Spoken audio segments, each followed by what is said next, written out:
I don't think hell exists. I happen to believe in life after death, but I don't think it's got a thing to do with reward and punishment. Religion is always in the control business.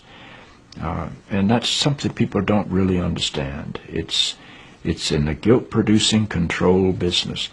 And if you have heaven as a place where you're rewarded for your goodness and hell as a place where you're punished for your evil, then you sort of have control of the population.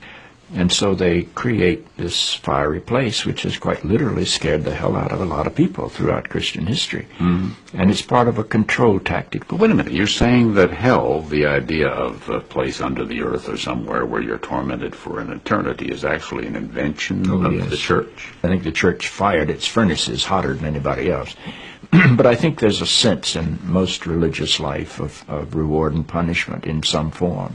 The church doesn't like for people to grow up, because you can't control grown-ups. That's why we talk about being born again.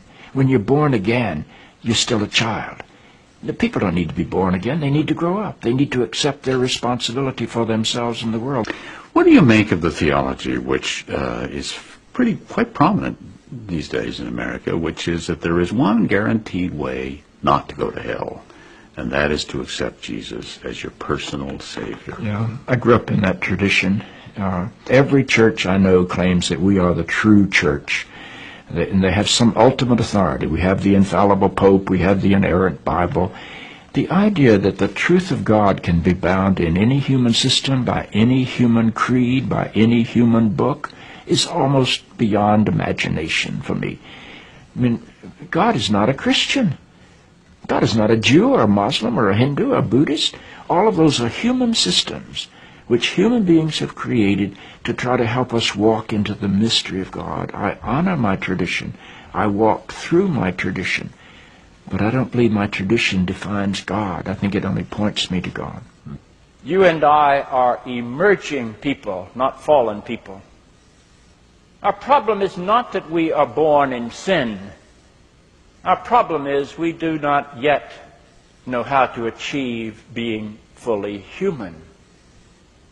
The function of the Christ is not to rescue the sinners, but to empower you and to call you to be more deeply and fully human than you've ever realized there was the potential within you to be.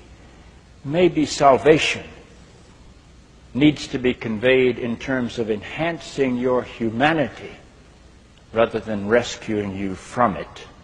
Life is a startling and wondrous experience. And eventually I think we're going to discover that God is unfolding through the life of our consciousness and our self-consciousness and is not a parent figure up in the sky. But I believe because I'm related to something that is not bound by time and space, that I will share in whatever God's eternity is.